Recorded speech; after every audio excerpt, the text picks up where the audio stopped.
Presentasi kelompok I oleh Ahmad Mauludi, Bella Halimatus Sa'diyah, dan Melly Nurullah mengenai tokoh filsafat barat Kierkegaard, Marx, Engels, dan James. Biografi tokoh Kierkegaard, Marx, Engels, dan James. Søren Abie Kierkegaard lahir tanggal 5 Mei 1813 dan wafat tanggal 11 November 1855.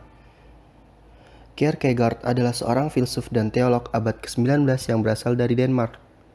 Awalnya, Kierkegaard sendiri melihat dirinya sebagai seseorang yang cenderung religius ketimbang filosofis dan agak membangun jarak terhadap filsafat. Tetapi kemudian ia justru dikenal sebagai bapak filsafat eksistensialisme. Kierkegaard menjabatani jurang yang ada antara filsafat Hegelian dan apa yang kemudian menjadi eksistensialisme. Oleh karena itu, Kierkegaard menjadi kritikus Hegel pada masanya dan menandai bahwa apa yang dilihatnya sebagai formalisme semu dari gereja Denmark. Filsafatnya merupakan sebuah reaksi terhadap dialektika Hegel. Banyak dari karya-karya Kierkegaard membahas masalah-masalah agama seperti misalnya hakikat iman, lembaga gereja Kristen, etika, dan teologi Kristen, dan emosi serta perasaan individu ketika diperhadapkan dengan pilih-pilihan eksistensial. Karya Kierkegaard seringkali digambarkan sebagai eksistensialisme Kristen dan psikologi eksistensial. Karena ia menulis kebanyakan karya awalnya dengan menggunakan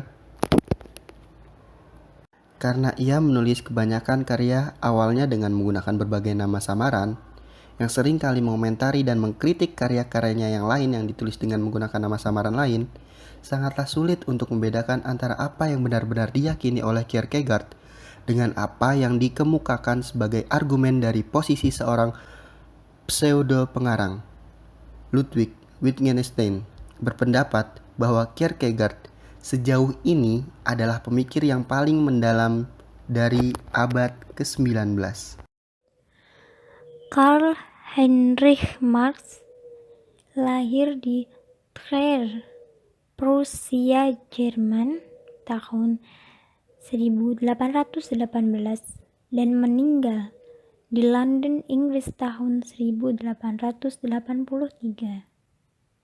Friedrich Engels lahir di Bremen, Jerman tahun 1820 dan meninggal di London, Inggris tahun 1895. Marx Engels merupakan seorang filsuf abad pencerahan atau abad ke-19 dengan aliran materialisme historis atau dialektis. Marx Engels banyak dipengaruhi oleh ajaran Hegel. Sewaktu mereka menjadi mahasiswa di Universitas Berlin,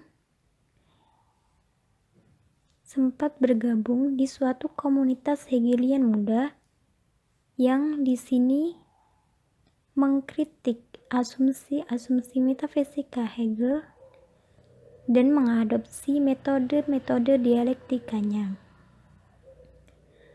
Kemudian mereka juga menulis surat kabar radikal di Jerman, yaitu Rheinische Zeitung, yang kemudian pada tahun 1848 Marx dan Engels menyusun manifesto komunis sampai menjadikan Marx sebagai buronan politik, yang kemudian dia diusir serta diasingkan di London. Setelah sepeninggal Marx, dia mewariskan karya terbesarnya berupa Das Kapital yang kemudian diteruskan oleh Engels, mengedit beberapa volume-volume yang belum diselesaikan pada Das Kapital. William James, biografi singkat beliau. William James lahir di New York City, New York, Amerika Serikat, 11 Januari 1842.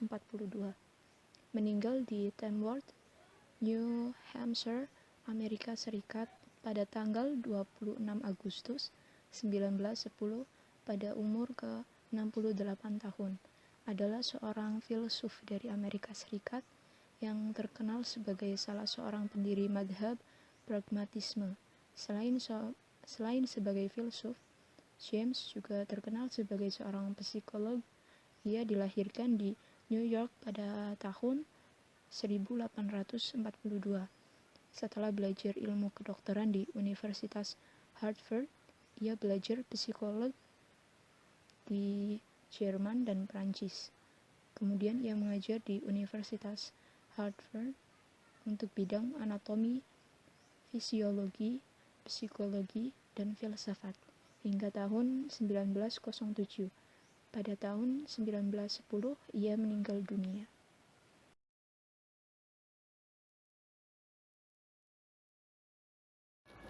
Pemikiran Soren Kierkegaard. Kierkegaard dikenal menentang filsafat yang bercorak sistematis, karena menurutnya filsafat tidak merupakan suatu sistem, tetapi suatu pengekspresian eksistensi individual. Di sini terlihat bahwa Kierkegaard memberi suatu reaksi terhadap idealisme yang sama sekali berbeda dari reaksi materialisme. Kierkegaard lalu menunjukkan bahwa biang keladi kemerosotan penghayatan iman ini tak lain adalah filsafat Hegel. Menurut Kierkegaard, realita Hegel tidaklah memiliki relasi dengan realita keberadaan manusia. Kritik Kierkegaard atas Hegelianisme. Kritik Kierkegaard atas Hegelianisme bukan sekedar sebuah minat teoretis, melainkan didasari oleh sebuah keprihatinan praktis terhadap perilaku keagamaan di Denmark. Zaman itu, Lutheranisme menjadi agama resmi negara Denmark. Agama itu secara otomatis dianut oleh orang Denmark dan menjadi semacam cap saja untuk kehidupan sosial. Menurut Kierkegaard, agama Kristen sungguh-sungguh menjadi sekular dan duniawi. Dan orang yang menyebut dirinya Kristen tidak pernah sungguh-sungguh memikirkan Allah. Dalam situasi seperti ini, agama hanya menjadi persoalan objektif dan lahiriah, hanya menyangkut perilaku yang tidak dapat dilihat dan tidak menyangkut komitmen subjektif manusia. Dalam situasi seperti ini, agama hanya menjadi persoalan objektif dan lahiriah, hanya menyangkut perilaku yang dapat dilihat dan tidak menyangkut komitmen subjektif manusia. Bahwa seluruh hidup dan karya Kierkegaard dijiwai oleh suatu pergumulan yang telah dialami. Hal mana ia sampai kepada suatu keraguan-raguan yang serius terhadap praktek agama Kristen pada waktu itu. Hal ini pertama-tama disebabkan karena sifat pribadinya yang berjiwa murung serta pengalaman-pengalaman hidupnya yang pahit. Ciri khas Kierkegaard adalah bahwa ia yakin akan keterbatasan akal. Sekalipun demikian, akal tidak boleh diabaikan, bahkan harus dimanfaatkan sejauh mungkin. Dari situlah akan muncul sifat keterbatasannya. Pemikiran Marx. Menurut pandangannya, tugas seorang filosof bukan untuk menerangkan dunia, tetapi untuk mengubahnya. Hidup manusia sebenarnya ditentukan oleh keadaan ekonomi. Dari segala hasil tindakannya berupa ilmu, seni, agama, kesusilaan, hukum, sampai politik. Semuanya itu hanya endapan dari keadaan tersebut. Sedangkan keadaan itu sendiri sebenarnya ditentukan dalam sebuah sejarah. Filsafat Marxisme yang disusun oleh Marx dan Engels merupakan filsafat perjuangan kelas buruh untuk menumbangkan kapitalisme serta membawa sosialisasi ke bumi manusia.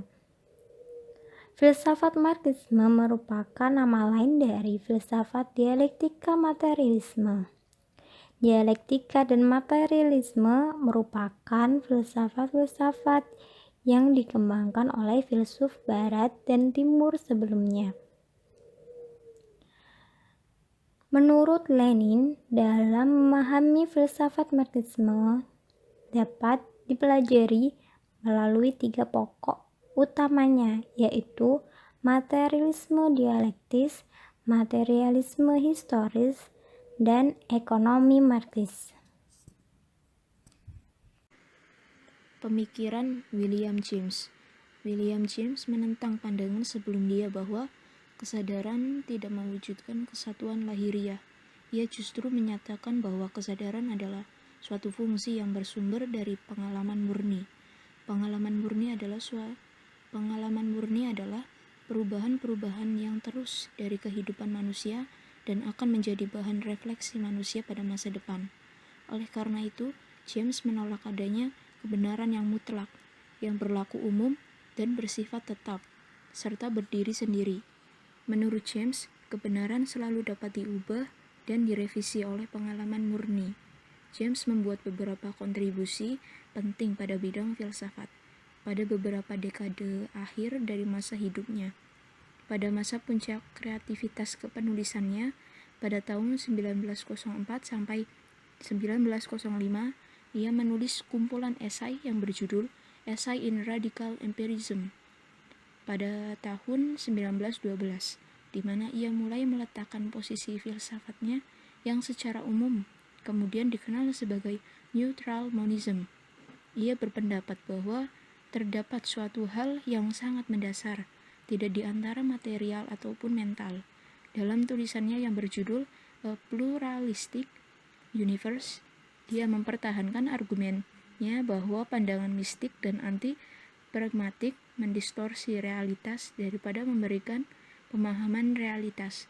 Dan di dalam tulisannya yang berjudul Pragmatism pada tahun 1907, ia memberikan gambaran secara sistematis tentang cara melihat sebuah kebenaran, pengetahuan, realitas, fenomena agama, dan filsafat yang sebagian besar mewarnai tulisannya sejak tahun 1890.